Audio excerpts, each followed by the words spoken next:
하나님께로 나아가도록 하겠습니다. 찬송가 191장입니다.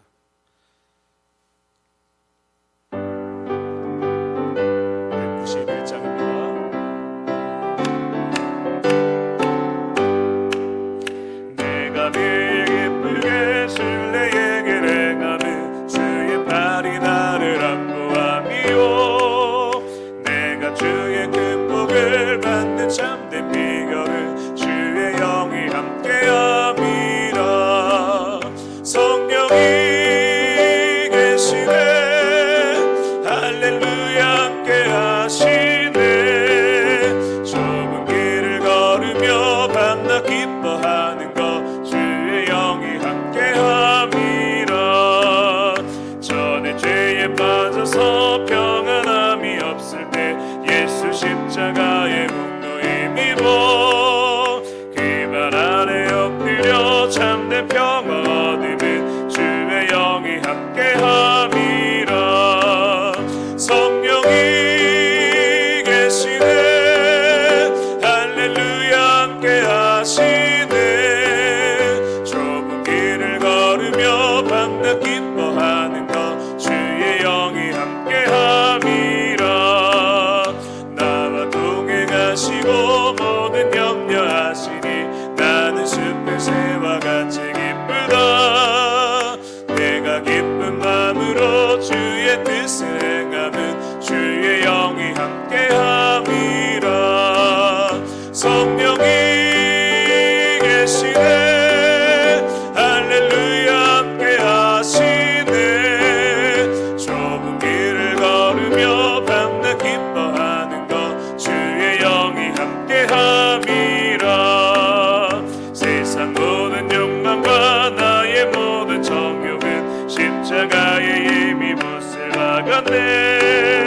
어두운 밤이 지나고 무거운 짐 벗으니 주의 영이 함께함이라. 성령이 계시네 할렐루야 함께하시네.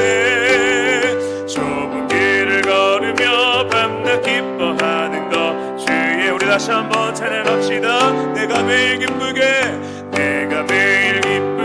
순례의 길 행하면 주의 팔이 나를 안보함이요 내가 주의 큰 복을 받는 참된 비결은 주의 영이 함께함이라. 아멘. 성령이 계시네 할렐루야 함께하시네. 좁은 길을 걸으며 밤낮 기뻐하는 것 주의 영이 함께함이라. 전에 죄에 빠져서 평안함이 없을 때 예수 십자가의 공로 힘입어 그 발 아래 엎드려 참된 평화 얻으면 주의 영이 함께함이라. 성령이 계시네 할렐루야 함께하시네. 좁은 길을 걸으며 밤낮 기뻐하는 것 주의 영이 함께함이라. 나와 동행하시고 모든 염려하시니 나는 숲의 새와 같이 기쁘다. 내가 기쁜 마음으로 주의 뜻을 행하면 주의 영이 함께함이라. 성령이 계시네 할렐루야 함께하시네. 좁은 길을 걸으며 밤낮 기뻐하는 것 주의 영이 함께함이라. 세상 모든 욕망과 나의 모든 정욕은 십자가에 이미 못을 박았네. 어두운 밤이 지나고 무거운 짐 벗으니 주의 영이 함께함이라. 성령이 계시네 할렐루야 함께하시네. 좁은 길을 걸으며 밤낮 기뻐하는 것 주의 영이 함께함이라. 아멘. 한 장 더 찬송합니다. 190장입니다.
하사 그 신 권능 주소서. 원하옵고 원하오니 충만하게 하소서. 예수여 비오니 나의 기도 들으사 애통하며 회개한 맘 충만하게 하소서. 힘이 없고 연약하다 엎드려서 미오니 선명강림하옵소서. 충만하게 하소서. 아멘. 예수여 비오니 나의 기도 들으사 애통하며 회개한 맘 충만하게 하소서. 정케하고 위로하사 복을 받게 하소서. 충만하게 하시오니 무한 감사합니다. 예수여 비오니 나의 기도 들으사 애통하며 회개한 맘 충만하게 하. 3절입니다. 힘이 없고 연약하나 엎드려서 미오니 성령 강림하옵소서. 충만하게 하소서. 예수여 비오니 나의 기도 들으사 애통하며 회개한 맘 충만하게 하. 예수여 비오니 예수여 비오니 나의 기도 들으사 애통하며 회개한 맘 충만하게 하소서.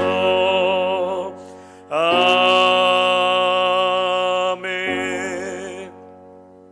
사랑의 주님 감사합니다. 지난 3일간도 하나님 우리를 붙잡아 주시고 또 지켜주셔서 감사합니다. 코로나의 상황 가운데 또 우리 교회를 지켜주시고 우리의 가정을 지켜주셔서 감사합니다. 언제나 하나님의 은혜를 생각하며 당연한 것이 아무것도 없습니다. 조그만 것까지도 감사할 수 있는 믿음을 주시고 또 언제나 하나님의 은혜를 찬양할 수 있는 우리의 삶이 될 수 있도록 인도하여 주시옵소서. 시간에 우리의 모습을 돌아볼 때에 또 하나님 앞에 부족하고 또 부정한 모습들이 있었음을 고백합니다. 우리의 죄악된 모습들 예수 그리스도의 보혈의 은혜로 덮어주시고 오늘도 하나님 앞에 우리를 정결케 하여 주셔서 우리가 하나님께로 나아가는 모습이 죄로 인하여 더러움을 인하여 가로막히지 않도록 하나님 도와주시고 은혜를 베풀어 주시옵소서. 하나님 우리 교회를 위해 기도합니다. 하나님 계속해서 코로나의 상황 가운데에 우리 예린교회가 하나님께서 주신 비전을 가지고 나아갈 때에 어려움이 없도록 인도하여 주시고 하나님 세워주신 담임 목사님 붙잡아 주시고 하나님 언제나 우리에게 주신 그 비전을 붙잡고 다 같이 힘써 그것을 이루어갈 수 있도록 하나님 우리 가운데 은혜를 주시며 또 필요한 모든 것들도 공급하여 주시고 인도하여 주시옵소서. 우리 교육부서가 여름 사역을 앞두고 있습니다. 계획하고 있습니다. 지혜를 주셔서 잘 하나님의 뜻대로 계획해 나아갈 수 있도록 인도하여 주시고, 여름 사역을 통하여 무엇보다도 우리 모든 어린 영혼들 가운데 예수 그리스도의 살아계심과 나를 살리신 그 예수님의 구원에 대한 확신을 갖고 인생에 있어 너무나 중요한 이 시간이 되어질 수 있는 여름 사역이 될 수 있도록 축복하시고, 준비하는 우리 교육자들과 모든 교사분들 가운데 힘을 주시옵소서. 하나님, 이 시 가운데 하나님의 말씀 가운데로 나아가기 원합니다. 하나님의 말씀을 통하여 다시 한번 우리를 새롭게 하여 주시고, 나를 향한 하나님의 뜻을 온전히 깨달아 하나님의 뜻대로 나아갈 수 있는 힘이 오늘도 우리의 말씀을 통해 주어질 수 있도록 역사하여 주시고, 말씀을 전하는 종에게도 은혜를 더하여 주시옵소서. 감사드리며 예수님의 이름으로 기도합니다. 아멘.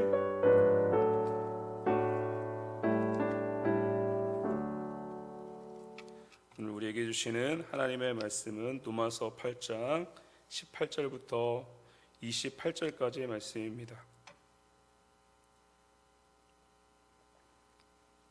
로마서 8장 18절부터 28절까지 말씀 한 절씩 교독하겠습니다. 생각하건대 현재의 고난은 장차 우리에게 나타날 영광과 비교할 수 없도다.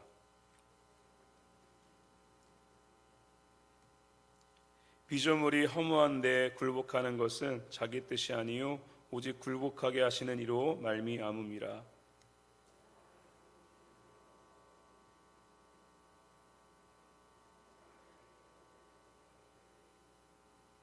피조물이 다 이제까지 함께 탄식하며 함께 고통을 겪고 있는 것을 우리가 아느니라.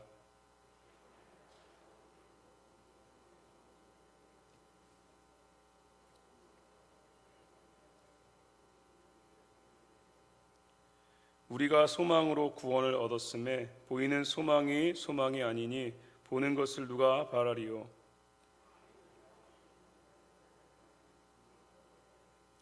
이와 같이 성령도 우리의 연약함을 도우시나니 우리는 마땅히 기도할 바를 알지 못하나 오직 성령이 말할 수 없는 탄식으로 우리를 위하여 친히 간구하시느니라.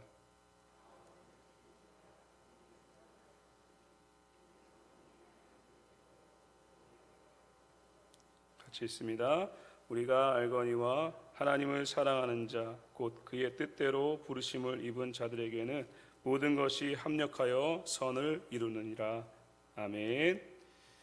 우리가 하나님을 설명할 때 인간의 언어로 어떻게 하나님을 우리가 설명할 수 있겠습니까? 그러나 최선을 다해서 하나님을 표현한 용어가 있는데요. 그것이 삼위일체라는 용어입니다. 하나님은 삼위일체 되시는데 어떠한 의미냐? 성부, 성자, 성령 하나님이 계시고 이 위격이 셋이지만 본체는 하나이다. 한 분이시다. 이게 인간이 어떻게든 최선을 다해서 표현한 하나님에 대한 표현이거든요. 물론 우리의 용어로 다 이것을 완벽하게 표현할 수 없습니다. 하나님의 이 삼위일체 되심은요, 어디에서 가장 잘 드러나냐면 구원에 있어서 정말 잘 드러납니다. 성부 하나님은 창세전부터 구원을 계획하시고 작정하시죠. 그리고 누구를 보내시냐면 아들이신 예수 그리스도 성자 하나님께서 이 땅에 오시죠. 이 성자 하나님은 십자가에서 죽으시고 3일 만에 부활하심을 통해서 성부 하나님이 세우신 그 구원의 계획을 성취하십니다. 그런데 예수님은 십자가에서 죽으시고 부활하신 후에 제자들과 함께 계시다가 승천하시잖아요. 그때에 예수님께서 약속을 하십니다. 나는 가지만 너희를 위하여 내가 보혜사 성령을 보내겠다. 약속하신 성령을 기다려라. 그러자 제자들이 기다립니다. 그래서 마가의 다락방에서 기도할 때에 그 오순절날 성령께서 오시죠. 그분이 바로 성령 하나님인데, 이 성령 하나님은 어떠한 역할을 하시냐? 그러니까 예수님께서 십자가를 통해서 하나님의 계획을 성취하셨잖아요. 이 성취하신 구원을 이제 효과적으로 적용되게 하십니다. 그리고 그 적용된 구원을 계속해서 이루어 가세요. 완성시켜 가시는 사역을 성령 하나님께서 해 가십니다. 오늘 말씀에도 이 성령 하나님에 대해서 분명하게 언급하는데, 특별히 이 적용해 가시는, 그리고 우리에게 이루신 이 구원의 성취를 이제는 완성해 가시는 그 성령 하나님의 사역을 우리 가운데 말씀을 하고 있습니다. 그 사역 이전에 먼저 18절을 보면 이렇게 말씀을 합니다. 생각하건대 현재의 고난은 장차 우리에게 나타날 영광과 비교할 수 없도다라고 말씀을 하고 있습니다. 두 가지를 비교하고 있죠. 현재의 고난과 나타날 영광입니다. 그러면 이 18절의 사도 바울의 언급을 보면서 어디에 강조점이 있는 것 같습니까? 나타날 영광이죠. 현재의 고난은 나타날 영광을 비교하기 위해서 지금 언급을 한 거예요. 바울이 강조하고 싶은 건 뭐냐면 나타날 영광, 그러니까 성도들이 장차 누리게 될 그 영광은 정말 대단한 것이다 라는 것을 강조하고 싶은 겁니다. 그런데 이 나타날 영광을 이제 비교하는 것이 바로 이 현재의 고난인데요. 고난은 사실 누구도 반가워하지 않습니다. 어떻게든 피하고 싶어요. 고난은 정말 싫습니다. 정말 싫고 안 만났으면 좋겠어요. 그게 우리의 마음인데, 사도 바울은 분명히 언급을 하고 있어요. 현재의 고난이 어떤 의미인지. 이 현재의 고난이 이제 로마서를 읽고 있는 이 독자들이 당해 있는 현실일 수도 있고, 그리고 그 앞서 17절에 보면 사도 바울이 이렇게 또 언급을 해요. 자녀이면 또한 상속자, 곧 하나님의 상속자요 그리스도와 함께한 상속자니 우리가 그와 함께 영광을 받기 위하여 고난도 함께 받아야 할 것이니라 라고 분명하게 말씀을 하고 있습니다. 이게 참 어떻게 보면 어려운 부분일 수도 있는데요, 바울은 분명하게 말씀을 하고 있습니다. 예수 그리스도를 믿은, 예수 그리스도를 영접한 그리스도인들은 하나님의 상속자가 되었다. 왜냐하면 앞에서도 언급하죠. 우리는 성령을 통해 뭐라고 하나님을 고백할 수 있게 되었습니까? 아빠. 하나님은 우리의 아빠다라고 고백할 수 있게 되었다라고 말씀을 하거든요. 그러니까 이제 우리는 자녀이기 때문에 이 하늘의 유업을 이을 수 있는 상속자가 되었다라는 거예요. 이 상속권이 얼마나 중요합니까? 물론 이제 부모님이 아무것도 가지고 계시지 않으면 이 상속권이 뭐 이렇게 큰 의미가 되지는 않겠죠. 그러나 만약에 부모님이 많은 재산을 가지고 있다면 이 상속권은 자녀에게 있어서 정말 큰 의미이죠. 그래서 이것 때문에 싸우기도 하고 형제가 갈라서기도 하고 보지도 않는 이런 모습이 나타나잖아요. 하물며 세상에서도 이렇게 부모에게 받는 이 상속에 대한 큰 의미가 있는데, 오늘 말씀을 하잖아요. 하늘의 유업을 이었다. 너희는 그 하늘의 유업을 받는, 그것을 상속받는 자가 되었다라는 것을 말씀을 하는 거예요. 그런데 여기에서 이제 받을 수 있다라고 하면 끝났으면 좋겠지만 더불어 분명하게 말씀을 하고 있습니다. 그 영광을 받기 위하여 고난을 함께 받아야 한다. 그러니까 그 길에는 반드시 고난이 있다라는 거예요. 그 영광을 향하여 나아가는 그 길에는 반드시 고난이 존재한다라는 것을 말씀을 하고 있습니다. 분명히 언급하잖아요. 나타날 영광. 근데 우리는 지금 현재의 고난에 대해 더 실질적으로 우리는 당하고 있잖아요. 현재의 고난이 지금 우리의 현실이기 때문에 우린 고난이 더 큰 의미로 다가오지만, 사도 바울은 그 현재의 고난을 당하고 있는 그 상황에서도 나타날 영광을 계속해서 강조하고 있는 겁니다. 이건 뭘 의미하냐면 그 나타날 영광을 향해 나아가는 분명한 과정이 있다라는 것을 말씀을 하는 겁니다. 그 길을 가는 과정 가운데 고난이 존재한다라는 거예요. 철로 역정의 가평에 있는 이 필그림 하우스에 우리 예전에 이제 우리 목자분들 또 부목자분들과 또 다녀온 적도 있었는데 개인적으로 또 가보시기도 했을 텐데 또 책도 있고요. 거기에서도 보면은 분명히 뭘 표현하고 있냐면 과정, 우리가 나타날 영광을 향하여 나아가는 그 과정을 그리고 있거든요. 수많은 것들이 존재하잖아요. 그것과 같은 맥락에서 그 속에 존재하는 것 중에 하나가 이 고난이라고 보시면 좋을 것 같아요. 그러니까 고난은 이상한 것이 아니에요. 고난을 내가 당한다고 해서 하나님의 사랑이 지금 나에게 없다는 것도 아니고, 하나님이 나를 사랑하시지 않는 것도 아니고, 내가 그리스도인이 아닌 하나님의 자녀가 아니라는 의미도 아니에요. 그저 고난은 우리가 나타날 영광을 위하여 나아가는 그 과정 가운데 분명히 존재하는 것이라는 거예요. 성도는요, 나타날 영광을 확신하며 믿음의 길을 걸어가는 자들이에요. 이 나타날 영광을 바울은요, 예수님의 그 십자가를 통해서 얻으신 그 영광을 통해서 이렇게 표현을 합니다. 빌립보서 2장 9절부터 11절을 보면 예수님의 십자가의 죽으심을 통해서 하나님께서 예수님께 주신 큰 영광을 이렇게 표현을 하고 있어요. 우리 같이 한번 읽어보겠습니다. 빌립보서 2장 9절부터 11절 말씀 같이 읽어볼까요? 시작. 이러므로 하나님이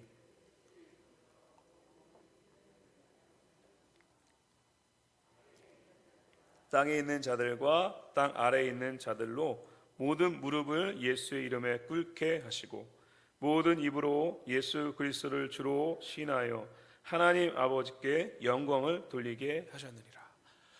이 말씀은 예수님의 높아지심을 표현을 하고 있는데, 이 말씀 바로 앞에 부분은 뭐가 표현되어 있냐면 낮아지심이 표현돼요. 하늘 영광을 다 내려놓고 이 땅에 낮아지신 예수님을 말씀하면서 이 지금 뒷부분이거든요. 그 십자가를 통해서 하나님의 그 구원 계획을 성취하신 후에 하나님은 예수 그리스도를 이렇게 높이셨습니다. 이게 십자가를 통해서 그 정말 심한 고난을 통해서 이루신 그 사역을 통해 하나님은 영광을 얻게 하셨습니다. 이 부분을 염두한 언급이라고 우리가 볼 수 있습니다. 믿음의 길은 무엇인가? 바로 이 예수님의 길이에요. 믿음의 길은 십자가의 길이죠. 예수님은 제자들에게 찾아오시죠. 그리고 뭐라고 말씀하십니까? 나를 따라라. 나를 따라라. 그때의 제자들이 모든 것들을 다 내려놓고 예수님을 따르죠. 물론 이제 십자가 상 앞에서 다 도망가 버리지만 예수님은요, 나를 따르라. 결국 뭘 위해서 그 길을 가게 하십니까? 십자가의 길입니다. 그러니까 믿음의 길은 고난을 배제하고 생각할 수 없는 길이라는 거예요. 예수님은 분명하게 십자가의 길을 걸어가시고 바울은 이 길을 고난과 연결시키고 있습니다. 성도가 바라보며 소망하고 고대하는 것은요, 나타날 영광이에요. 그런데 우리는 두 가지를 다 누리고 싶어 합니다.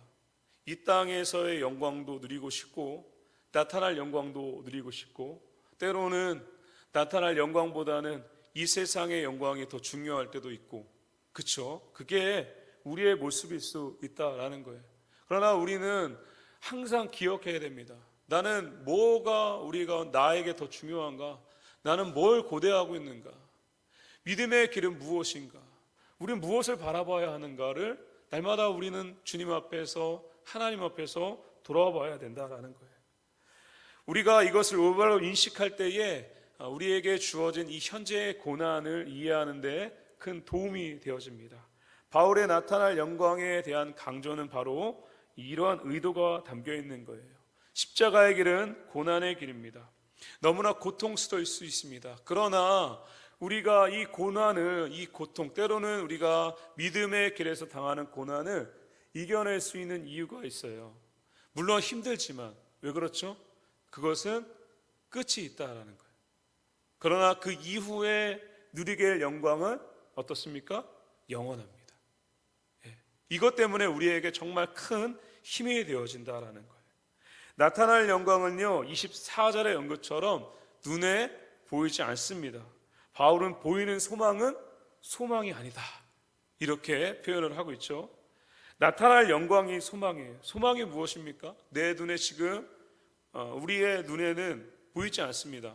그런데 보이는 것 같이 그것이 반드시 이루어질 것이라는 것을 확신하는 거예요. 그리고 그것을 견디는 거예요. 그래서 25절에 이렇게 말씀합니다. 만일 우리가 보지 못하는 것을 바라면 참으로 기다릴지니라. 나타날 영광을 바라며 예수 그리스도를 따라서 십자가의 길을 따라가는 성도들에게 항상 요구되는 것은 인내입니다. 그래서 인내를 성령의 열매라고 표현을 하잖아요. 그러니까 이건 성령의 역사를 통해 우리 가운데 맺혀지는 열매인 거예요. 그러니까 열매가 맺히는 과정 가운데 얼마나 어렵습니까? 그저 그냥 나무 심었다고 다음날 열매 안 맺잖아요. 계속해서 가꾸고 또 돌보고 그리고 막 열심히 했는데 막 태풍 한번 불어오면 다 떨어져 버리고 열매 하나 맺는데 얼마나 어렵습니까? 이것도 마찬가지예요. 우리가 이 믿음의 길, 십자가의 길을 걸어가면서 인내는요 그 어려움을 통해서 계속해서 어려움과 고통 가운데 맺어지는 열매라는 거예요. 어떤 자가 인내할 수 있는가? 강한 소망을 가진 자예요.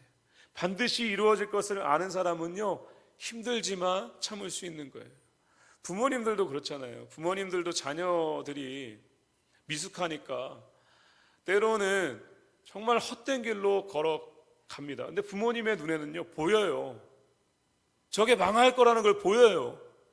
저 길로 가면 제가 죽을 수도 있다는 게 보여요. 어떻게 합니까? 보이니까 정말 모든 것을 다해 말리는 거예요. 때로는 자녀 부딪히고 싸워도 그래도 부모님의 눈에는요 밝게 다 보이니까 발리는 거예요. 보이니까 그런 거예요. 소망도 마찬가지입니다. 보이니까 밝게 보이니까 그 어려움 가운데서도 견디고 참을 수 있는 겁니다. 바울은 장차 완성될 구원의 영광을 소망하며 나아간 성도들에게 아주 중요한 존재, 바로 성령 하나님에 대해서 말씀을 하고 있습니다. 26절 같이 읽어보겠습니다. 26절 시작. 이와 같이 성령도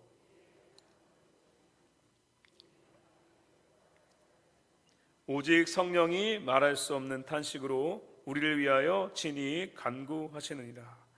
우리를 도우시는 그 나타날 영광을 향해 나아가는 그 과정 가운데 우리가 때로는 고난을 당할 수도 있고 그리고 그 길 앞에서 때로는 어려움이 있을 수 있지만 우리를 도우시는 분명한 존재가 있다는 것을 말씀을 하고 있어요. 그분은 바로 성령이신데 특별히 구체적으로 우리의 무엇을 도우시냐? 연약함을 돕는다라고 말씀을 하고 있습니다.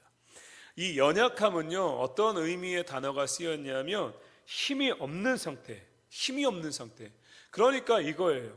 우리가 나타날 영광을 향하여 이루어져 가는 완성된 그 구원을 향하여 나아가는 그 길 가운데 우리는 전적으로 무능하다라는 거예요. 여러분 구원에 있어서 우리는 예수님을 믿고 구원받았지만 그 구원에 있어서 우리는요 전적으로 무능합니다. 우리가 관여한 것이 아무것도 없어요. 그리고 그것을 이루어가는 과정 가운데서도 우리가 하는 것은 없습니다. 착각하시면 안 돼요. 내가 어떤 신앙적인 행위를 다른 사람들보다 좀 더 잘한다 라고 자랑할 것도 없습니다. 그것이 내가 구원을 이루어가는 과정 가운데 내가 이루어가는 것이 아닙니다. 분명한 존재를 언급하고 있거든요. 누굽니까? 우리를 도우시는 성령이 계시다는 거예요. 성령이 우리를 도우시기 때문에 그것이 가능하다라는 거예요. 특별히 어떻게 도우시냐? 우리는 마땅히 기도할 바를 알지 못하나 우리는 어떻게 기도할지도 알지 못하는 나는 기도하는데 라고 생각할 수 있잖아요. 그런데 우리의 존재에 대해서 사도 바울은 우리는 무엇을 위해 기도해야 하는 조차도 알지 못하는 정말 무능한 존재다라는 것을 말씀을 하는 거예요. 성령은 말할 수 없는 탄식으로 우리를 위하여 친히 간구하시느니라. 이게 그러면 우리의 기도가 어디에 초점을 두고 있는지가 분명하게 드러나는 거예요. 성령께서 말할 수 없는 탄식으로 우리를 위해서 간구하신다. 이건 어떤 의미일까요? 언제 탄식합니까? 언제 애통해요? 이 말할 수 없는 탄식은 어떤 의미냐면 말할 수 없는 그 애통함으로 간구한다라는 의미거든요. 그러면 언제 애통해야 합니까? 언제 탄식해요? 잘 못할 때잖아요. 저렇게 했으면 좋겠는데 잘 못할 때에 그것을 보면서 마음 아파하고 애통해 하잖아요. 그겁니다. 그러니까 우리의 모습이, 또 우리의 기도가 어디에 초점이 되어 있냐? 나에게 있다라는 거예요. 나의 어떠한 욕심을 채우기 위한. 성령은요, 우리가 무엇을 위하여 기도해야 하는가? 그러니까 올바른 기도가 무엇인가에 대해서 말씀을 하고 있고요. 이 올바른 기도는 무엇을 위해 기도해야 하는지가 분명하게 담겨 있는 겁니다. 그래서 기독교의 기도는요, 타종교의 기도와는 다른 거예요. 기도한다, 기도하겠습니다 라고 해서 그 사람이 그리스도인 아닙니다. 우리는 이제 기도하겠습니다 하면은 그 사람은 그리스도인이라고 생각할 수 있는데 그렇지 않아요. 믿지 않는 사람들도요, 기도합니다. 기도한다고 얘기해요. 그럼 기도가 뭔가? 나도 기도하고 믿지 않는 저 사람도 기도하는데 그럼 기도가 뭔가? 그럼 저 사람의 기도와 내 기도가 같다면 뭐가 잘못된 거 아닙니까? 그러니까 이 부분은 뭘 의미하냐면 기독교의 기도는 저 세상의 기도와는 다르다는 거예요. 세상의 기도는 철저히 어디에 있습니까? 기복이잖아요. 기복. 그러니까 불행이 오지 않게 하거나 또 불행이 떠나가게 하거나 아니면 내가 원하는 어떤 소원을 성취하거나. 그래서 어떻게 합니까? 새해 첫날 저 동해 앞바다 가가지고 해 떠는 거 보면서 어떻게 해요? 기도하잖아요. 올해 우리 모든 가족들이 건강하고 내가 계획하는 거 꼭 이루어지고 뭐 합격하고 기도하잖아요. 그러면 내가 예배당에서 하나님 앞에 기도하는 것과 저기 동해 앞바다 가서 해 뜰 때 기도하는 것과는 달라야 되지 않겠습니까? 사도 바울은 그걸 말씀하는 거예요. 기독교의 기도는 다르다는 거예요. 왜? 성령 하나님이요, 말할 수 없는 탄식으로 우리를 위해 간구하시는데 성령이 우리 안에 계시잖아요. 그렇죠? 그래서 성령은 내주하신다라고, 성령께서 내주하신다라고 우리가 표현을 합니다. 성령은요, 우리 안에 계시기 때문에 어떻게 합니까? 우리의 모든 것을 보시면서 탄식할 수밖에 없는 거예요. 그리고 우리의 모습을 위하여 기도할 수밖에 없는 겁니다. 무엇을 위해 그럼 기도하실까요? 그러니까 우리가 무엇을 위해 기도하길 원하실까요? 뒤에 보시면 성령은 하나님의 뜻대로 간구하신다라고 말씀을 하고 있습니다. 그러면 사도 바울이 계속해서 앞에서부터 강조했던 것은 무엇입니까? 나타날 영광, 완성될 구원. 그러면 결국 성령께서는 우리가 무엇을 위해 날마다 간구하기를 원하시냐면 우리가 어떻게 하면 믿음의 길을 걸어갈 수 있을까? 어떻게 하면 예수 그리스도와 함께 십자가의 길을 걸어갈 수 있을까? 어떻게 하면 우리를 향한 하나님의 뜻을 기억하며 그 뜻을 이루어갈 수 있을까에 초점을 두고 기도하기를 원하신다는 거예요. 그래서 성령께서는요, 날마다 우리의 어떤 믿음 안에서의 승리를 위해서 간구하십니다. 날마다 완성될 구원을 소망하며 나아가길 위해 간구하시고요, 때로는 우리가 죄에 넘어지고 허우적거릴 때에 우리를 위해 말할 수 없는 탄식으로 우리가 그 죄에서 벗어나고 다시 일어설 수 있도록 기도하시는 분이 성령이라는 거예요. 날마다 우리 위해 간구하시는 분이 계시다는 것은요, 우리에게 너무나도 큰 힘이 되어집니다. 성령의 도우심, 이런 우리를 위해 간구하심, 이것을 통해 성도들이 누리는 큰 은혜를 28절에 이렇게 말씀을 합니다. 28절을 보면 우리 같이 한번 읽어보겠습니다. 시작. 우리가 알거니와 모든 것이 합력하여 선을 이루느니라. 아멘. 분명히 말씀을 하고 있습니다. 하나님을 사랑하는 자, 곧 그의 뜻대로 부르심을 입은 자들이 누리는 큰 축복은 모든 것이 합력하여 선을 이루는 것이다. 앞에 이제 문맥 안에서 우리가 보면 이 선은 결국 나타날 영광과 완성될 구원이에요. 그러니까 결국 우리가 겪게 되는 어떤 고난들, 그리고 믿음 안에서 겪게 되는 어떤 애매한 어떤 어려움들, 이 모든 것들은 결국 무엇입니까? 이 선을 이루어가는 과정과 수단. 그러니까 이 모든 것들이 때로는 내가 볼 때는 불필요해 보이고, 내가 왜 이런 걸 당해야 되는가라는 불합리함이 있을 수 있겠지만, 그러나 그 모든 것들이 불합리하고 쓸모없는 것이 아니라 그 모든 것들을 통해서도 하나님은 이 선을 이루어 가신다라는 거예요. 우리에게 나타날 영광과 그 완성될 구원을 이루어가는 과정과 수단이 되어진다는 거예요.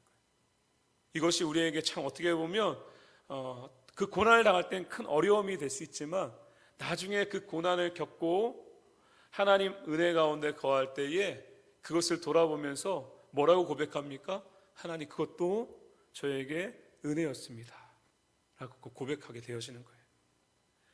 하나님께서는요, 분명하게 우리 가운데 이 구원이 이루어지게 하시는데, 이렇게 또 표현을 합니다. 성령의 도우심으로 합력하여 선을 이루어 가는데, 성령께서 역사하심을 통해서 정말 중요한 게 뭐냐면 구원에 관한 부분인데요, 35절과 39절을 보면 성령의 역사하심을 통해서 이 말씀을 하십니다. 35절과 39절 제가 읽어드리겠습니다. 누가 우리를 그리스도의 사랑에서 끊으리요? 환난이나 곤고나 박해나 비근이나 적신이나 위험이나 칼이랴. 39절을 보면 높음이나 기쁨이나 다른 어떤 피조물이라도 우리를 우리 주 그리스도 예수 안에 있는 하나님의 사랑에서 끊을 수 없으리라. 아멘. 성령의 역사하심은요, 정말 어디에 초점이 주어져 있냐면 우리에게 주어진 구원입니다. 그 구원을 효과적으로 이루게 하셨죠. 내가 예수 그리스도를 고백할 수 있었던 것은 이미 내 안에 성령께서 내주하셨기 때문입니다. 내가 믿음을 고백한 것이 아니에요. 이미 성령께서 내 안에 계세요. 내 안에 계신 성령님은 우리를 꽉 붙잡고 있고 우리에게 주신 그 구원을 견인해 가세요. 이 말씀에서 언급한 것처럼 그 어떤 것도 이 구원에서, 하나님이 우리에게 주신 이 구원에서 그 구원을 빼앗을 수 없습니다. 우리를 흔들 수가 없다라는 거예요. 우리를 도우시는 성령이 계시기에, 우리를 날마다 우리를 위해 간구하시는, 우리를 위해 탄식하시는 성령이 계시기에 우리에게 주어진 구원은 흔들리지 않습니다. 우리에게 주신 그 구원은 계속해서 완성해 갑니다. 우리가 이 가운데에 해야 될 것은 무엇입니까? 날마다 우리를 도우시는 성령 하나님을 바라보는 거예요. 우리를 도우시는 성령 하나님을 의지하는 겁니다. 그리고 성령 하나님을 의지하며 하나님의 뜻대로 간구하며 기도해 나아가는 겁니다. 우리에게 주신 구원은 장차 이루어집니다. 그 안에서 우리는 정말 큰 영광을 예수 그리스도와 함께 누리게 될 줄 믿습니다. 언제나 우리를 도우시는 성령을 의지하시며 믿음의 길에서 승리하는 삶을 살아가는 우리 모두가 되길 예수님의 이름으로 축복합니다. 기도하시겠습니다. 사랑의 주님, 연약하고 정말 무능한 우리를 불쌍히 여겨주시고 우리에게 성령을 보내주셔서 우리의 연약함을 도우시며 또 우리에게 허락하신 구원을 이루어 가게 하게 하심을 감사합니다. 사도 바울이 분명하게 언급한 나타날 영광, 우리는 그 나타날 영광을 고대하며 소망하는 그 믿음의 길을 걸어가기 원합니다. 때로는 우리 앞에 주어진 현재의 고난으로 인하여 고통스럽고 어렵지만, 그러나 이 모든 것을 통해서도 하나님은 합력하여 선을 이루어 가심을 우리는 분명하게 믿습니다. 지금은 힘들지만 그것을 바라보며 모든 어려움들 극복할 수 있도록 인도하여 주시고, 하나님 언제나 나를 도우신 하나님으로 인하여 나를 붙드시고 인도하시는 그 구원을 이루어 가시는 성령 하나님으로 인하여 우리의 입술에서 찬송이 넘쳐날 수 있도록 은혜를 베풀어 주시옵소서. 감사드리며 예수님의 이름으로 기도합니다. 아멘. 교회 소식은 주보를 참조해 주시기 바랍니다. 우리 찬송가 183장입니다. 183장 1절과 4절 찬송하신 후에 주기도문으로 예배를 마치도록 하겠습니다. 183장 1절과 4절입니다. 빈들의 마른 풀같이 시들은 나의 영혼, 주님이 약속한 성령 간절히 기다리네. 가물어 메마른 땅에 단비를 내리시는 성령의 단비를 부어 새 생명 주옵소서. 잠드신 사랑의 언약 어길 수 있사오랴. 오늘의 흡족한 은혜 주실 줄 믿습니다. 가물어 메마른 땅에 단비를 내리시는 성령의 단비를 부어 새새. 우리 4절부터 다시 한번 찬양합니다. 참되신 사랑의 언약 어길 수 있사오랴. 오늘의 흡족한 은혜 주실 줄 믿습니다. 가물어 메마른 땅에 단비를 내리시는 성령의 단비를 부어 새 생명 주옵소서. 아멘. 하늘에 계신 우리 아버지여, 이름이 거룩히 여김을 받으시오며 나라에 임하옵시며 뜻이 하늘에서 이루어진 것 같이 땅에서도 이루어지이다. 오늘날 우리에게 일용할 양식을 주옵시고 우리가 우리에게 죄 지은 자를 사하여 준 것 같이 우리의 죄를 사하여 주옵시고 우리를 시험에 들게 하지 마옵시고 다만 악에서 구하옵소서. 대개 나라와 권세와 영광이 아버지께 영원히 있사옵나이다. 아멘.